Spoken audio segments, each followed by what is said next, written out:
쇼핑이슈 김성경입니다. 네, 썬킴 인사드리겠습니다. 네, 1990년에 독일이 통일이 된 다음에 동독 시민에게 가장 필요했던 게 컴퓨터와 영어 교육이었다고 하죠. 맞습니다. 동독과 서독으로 이제 분단이 돼 있을 사이에 이제 영어 교육의 격차가 그만큼 컸다는 얘기죠. 예. 사실 이게 독일의 문제만은 아닙니다. 이제 우리나라 역시 통일을 대비해서 남북한 간의 언어 격차 참 많이들 걱정을 하시는데요. 언어 격차에 대한 고민도 고민이지만 또 영어는 더더욱 말할 나위가 없지 않을까 하는 생각이 듭니다. 맞습니다. 그래서 오늘 이슈 포커스에서는요, 북한의 영어 교육은 어떤 식으로 진행이 되는지 또 남북한의 영어 격차를 어떻게 우리가 해소할 수 있는지 얘기해 보겠습니다. 예. 통일을 대비해서 우리 영어 교육은 어떤 식으로 대비를 해야 되는지 저희가 얘기를 나눠보겠고요. 자, 그리고 이어지는 순서 영어 궁금합니다는요. 요즘 영어로 자기소개서를 쓰는 것 때문에 스트레스를 받으시는 분들이 많으시는데 영어로 자기소개서를 쓰는 방법 이야기해 보겠습니다. 네, 먼저 이슈 포커스로 문을 열겠습니다. 화면 함께 보시죠.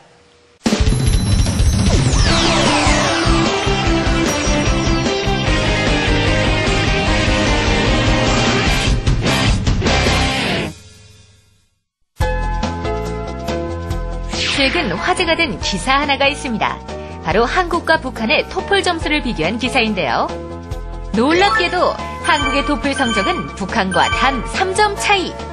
영어 공화국이라 불리는 한국의 입장에서는 매우 충격적인 소식이라고 할 수 있는데요. 사실 한국은 유학준비생, 중고교생 등 매년 수만 명 이상이 토플에 응시하지만 북한에서는 소수의 엘리트만 시험을 보기 때문에 이런 결과가 나왔다고 볼 수도 있습니다. 하지만 실제로 최근 북한에서도 영어 열풍이 거세게 부는 것으로 전해지고 있는데요. 지금까지 북한에서 주류 외국어는 러시아어. 반면 영어의 경우 책이나 비디오는 물론 영어가 적힌 티셔츠까지도 사용이 금지되어 왔는데요. 그러나 최근 몇 년간 이런 금기가 완화되면서 북한의 대학에서는 2008년부터 영어가 제2, 제3 외국어로 필수 과목이 됐다고 합니다. 그러나 이 역시 소수 일부에게 주어지는 혜택. 탈북한 대부분의 세터민이 영어 때문에 한국 생활에 어려움을 겪고 있습니다.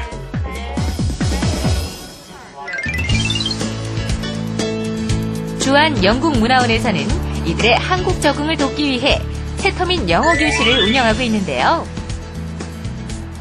The British Embassy, with our support, has sent one North Korean settler to the UK to study at master's level as a cheapening scholar. Also, the British Embassy will be connecting North Korean settlers with work experience and internships in some of the major companies. And hopefully the British Council will be able to help with that as well. So on the whole, it's a very exciting project. It's the kind of project the British Council wants to be involved in and is very happy to be involved in. And we hope that it will continue beyond this year and years into the future. I was terrible at it, and I still am. 수업에 참여하는 태도는 놀라울 정도로 열심이라고 합니다. 여기 오래 공부한 사람이랑 저랑 이렇게 비교를 객관적으로 놓고 봤을 때 제일 차이가 나는 부분은 그러니까 어휘력인 것 같아요. 어휘량이라고 할까 그냥 그 친구들 같은 경우에는 계속 공부를 했으니까 가지고 알고 있는 어휘 숫자가 장난 아닙니다. 근데 저 같은 경우에는 좀 듬성 있죠. 네. 그런 어휘량 측면에서는 제가 좀 많이 부족을 하고 그러니까 영어를 배우면서 그러니까 제가 가지고 있는 그 꿈이라던가 그런데 좀 더 가까이 갈 수 있는 자기 만족적인 측면에서는 엄청난 도움이 된 것 같습니다. 그러니까 사람들은 어떤 것을 할 때 자기 자신을 스스로 평가하잖아요. 그러니까 내가 어떤 일을 했는데 그게 남들한테 어떻게 보이고 또 어떤 의미가 되지라고 생각을 하게 된다면은 지금 제가 하고 있는 영어 공부는 많은 큰 도움이 되는 것 같아요. 이제 영어는 우리 사회생활에서 중요한 삶의 수단이 됐습니다. 그러나 남과 북은 그동안 교육을 비롯한 모든 정책에서 다른 길을 걸어왔는데요. 영어를 둘러싼 남북한의 이질적인 생활. 앞으로의 과제에 대해 이슈 포커스에서 이야기해봅니다.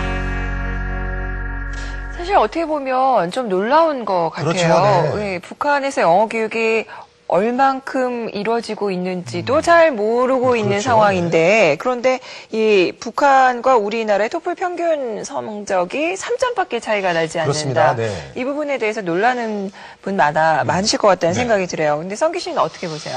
일단은 우리가 이제 그 당시에 적성 국가였던 이제 러시아, 소련의 이제 러시아어를 안 배웠듯이 북한도 이제 나름 적성 국가인 미국의 영어를 안 배울 것이라고 생각했는데 상당히 많이 배우고 있고 점수 격차가 이렇게 안 난다는 게 큰 충격이네요. 이 부분을 어떻게 해석해야 될지 네. 그리고 북한과 우리나라의 영어 교육 어떤 차이가 있고 어떤 식으로 좁혀 나가야 할지에 대해서 좀 얘기해 보도록 하죠. 네. 먼저 서울대 영어교육과 이병민 교수님 모셨습니다. 안녕하세요. 어서 오십시오. 자, 그리고 동아대학교 정치외교학과 강동완 교수님 나오셨습니다. 어서 오십시오. 안녕하세요. 그리고 오늘 새터민 두 분이 함께 자리를 해주셨는데요. 1999년에 북한을 나와서 네. 중국에 계시다가 2006년에 우리나라에 오신 분입니다. 지금은 통일부 통일교육원과 한국교육개발원 탈북청소년 교육지원센터에서 강사로 활동하고 계시는데요. 김소영 선생님 나오셨습니다. 안녕하세요. 어서 오십시오. 자, 그리고 북한에서 2008년도에 한국에 오신 분인데요. 현재 서강대학교 신문방송학과에 재학 중이신 최장헌 씨 어서 오십시오. 안녕하세요. 네, 함께 도움 말씀 주실 한양대학교 영어교육학과의 한문섭 교수님 나오셨습니다. 안녕하세요.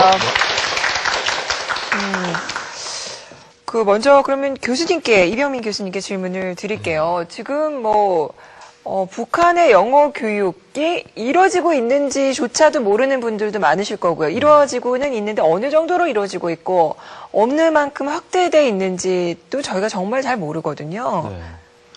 그 북한 영어 교육과 관련해서는 사실은 우리가 가지고 있는 자료들이 많지 않기 때문에 네. 실상을 정확하게 알기는 좀 어렵습니다. 그래서 제가 2000년대 중반에 논문을 쓸 때도 사실은 이제 1차 자료는 구할 수 없었기 때문에 대부분 2차 자료들을 통해서 이제 북한 영어 교육의 실체를 좀 알아봤는데 제가 판단하기로는 아마도 그 전반적인 영어 교육이 실시되고 있는 것 같지는 않고 소수의 엘리트 계층들을 위해 주로 대상으로 해서 그렇게 해서 영어 교육이 실시되고 있다. 그리고 특히나 90년대 초에 고난의 행군 시기 이럴 때면은 이제 전체적으로 북한의 사회 경제적으로 좀 열악한 상황이었기 때문에 특히 이제 농촌이라든지 지방에서 중학생들, 일반 중학교 학생들을 대상으로 한 영어 교육 같은 거는 제대로 이루어지지 못했고 그렇게 해서 평양이라든지 주요 이제 도시, 대학, 일부 대학들 중심으로 해서 영어 교육이 좀 이루어졌다. 저는 그렇게 이해하고 있습니다. 그런데 지금 저희가 말씀드린 그 말씀의 그 근거 자료는 ETS가 발표한 2010년도 토플 평균 자료를 저희가 말씀드리고 있는데요. 네. 그러니까 북한이 78점이고 이제 우리나라가 81점, 3점 차이밖에 안 되는데, 네. 그러니까 우리나라의 뜨거운 이런 그 영어 교육 열과 또 사교육 열풍으로 봤을 때 이건 참 우리가 반성을 해야 될 점이다라는 얘기도 있고, 이렇게 속단적인 그런 판단은 금물이다라는 얘기도 있는데 어떻게 생각하십니까? 저는 그 예전에 신문사에서 제가 인터뷰한 적이 있는데 네. 그 보도 내용을 보고 사실은 이제 일반 국민들이 오해할 부분이 좀 있다고 저는 생각을 하는데 그 실체는 뭐냐면은 우리나라의 경우에는 1년에 그 ETS에서 토플 시험 보는 학생들의 숫자가 거의 10만 명을 넘거든요. 네. 그리고 아까 말씀드렸지만 북한의 경우에는 북한 내부에서 토플 시험을 볼 수 있는지 토익 시험을 볼 수 있는지 그건 정확하지 않고 제가 알기로는 이제 외교로 해갖고 이제 중국에 나와 있거나 아니면 그 다른 나라에서 유학 온 학생들이 가끔 그런 식으로 토익이나 토플 시험을 보는 경우가 있어요. 그러면은 이제 국적을 적게 돼 있는데 그때 아마 노스코리아 이런 식으로 국적을 적어서 그 사람들 숫자를 다 합해 보면 제가 알기로는